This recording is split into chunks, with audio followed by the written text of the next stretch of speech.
السلام علیکم ناظرین، آپ دیکھ رہے ہیں چینل تعبیر اور میں ہوں آپ کا ہوسٹ محمد سلیم اختر۔ دوستو، یہ تصویر دیکھ کر مجھے بہت دکھ ہوا، اور دکھ ہونا بھی چاہیے، کیونکہ ہر دن میڈیا پہ جب میں دیکھتا ہوں کہ نون لیگ کے کچھ کارندے، کچھ ان کے سپوکس پرسن عمران خان کو ایسے گالیاں دے رہے ہوتے ہیں جیسے اس نے پاکستان میں 22 سال محنت کر کے کوئی جرم کر لیا ہے، کوئی گناہ کر لیا ہے، اور جب سے وہ وزیر اعظم بنا ہے اس دن سے آج تک وہ کشمیر کی جنگ لڑ رہا ہے۔ اس نے خود اعلان کیا تھا کہ میں کشمیر کا جو ہے ایمبیسڈر بن کر پوری دنیا میں اس کا معاملہ ہائی لائٹ کروں گا، اور اس نے واقعی کر کے دکھایا بھی ہے۔ لیکن نون لیگ اور اس کے کارندے جو سارا دن عمران خان پہ الزامات لگاتے ہیں کہ کشمیر کا سودا کر دیا، یہ کر دیا، وہ کر دیا، ان کے لیے یہ تصویر جو ہے ان کے منہ پہ تماچا ہے۔ اگر ان میں تھوڑی سی شرم حیا ہو تو اس تصویر کو ذرا غور سے دیکھیں کہ مودی کو جو ہے وہ پاکستان میں بلایا گیا، اور بغیر کسی ویزے، بغیر کسی اجازت نامے کے، بغیر کسی این او سی کے، بغیر کسی چیکنگ اس کو لایا گیا۔ کب لایا گیا؟ جب نواز شریف صاحب کی صاحبزادی کی دعوت، شادی کی دعوت تھی، اس میں ولیمے پہ وہ آیا تھا۔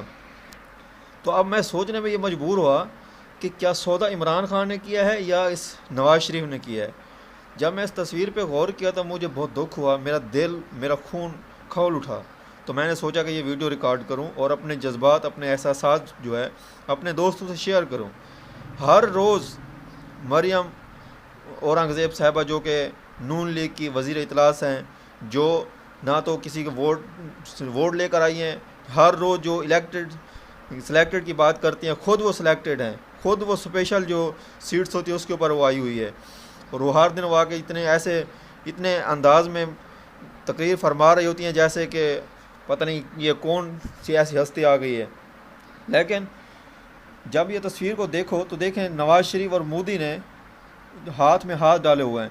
یہ وہی مودی ہے جو گجرات میں مسلمانوں کا قتل عام کر چکا ہے، اور اس کے بعد اب اس نے کشمیر میں ظلم اور بربریت کا جو ہے بازار گرم کیا ہوا ہے۔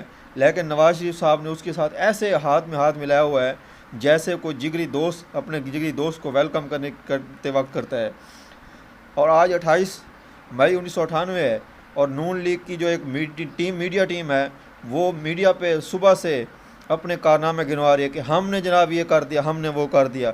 لیکن حقیقت یہ ہے کہ 28 مئی 1998 کو جو ایٹمی دھماکے کیے گئے وہ نواز شریف رکوانا چاہتا تھا، اس نے پوری کوشش کی روکے، لیکن ہمارے سائنسدانوں نے، ہمارے ملک کے شہینوں نے اس کے دباؤ، اس کے پریشر کو قبول نہیں کیا اور یہ دھماکے کر دیے۔ لیکن نواز شریف کی حکومت تب سے اب تک ہمیشہ اب یہ کریڈٹ لینے کے چکر میں رہتے ہیں کہ ہم نے یہ دھماکے کیے، حالانکہ یہ جو کام جو ہے یہ کافی عرصہ پہلے سے شروع ہو چکا تھا۔ ایٹمی پروگرام پہ جو کام ہے وہ پہلے سے ہو رہا تھا، لیکن ہر وقت یہ نون لیگ کی جو سیاست ہے، کبھی یہ کہتے ہیں ہم لوہے کے چنے ہیں، کبھی کہتے ہیں جن کو ججوں کو اٹھا کے باہر پھینک دو، کبھی کیا کہتے ہیں، کبھی کہتے ہیں ابھی نواز شریف مر جائے گا، ابھی اتنا عدالتوں کو بے وقوف بناتے ہیں کہ 1 سیکنڈ میں نواز شریف مر جائے گا خدا نہ خواستہ۔ لیکن جب سے لندن گیا تو ابھی اس کو کچھ ہوا ہی نہیں۔ دوستو ذرا سوچیے اس کے اوپر۔ اس میں میرے منہ سے غلطی سے نکل گیا کہ آج 1998 ہے، یعنی 1998 نہیں ہے، 1998 کا آج تاریخی جو دن تھا اس کو ہم منا رہے ہیں، یعنی یوم تکبیر ہم منا رہے ہیں۔ دوستو آپ سے ریکویسٹ ہے کہ میرے چینل کو سبسکرائب کریں اور اس ویڈیو کو لائک کریں۔ Thank you.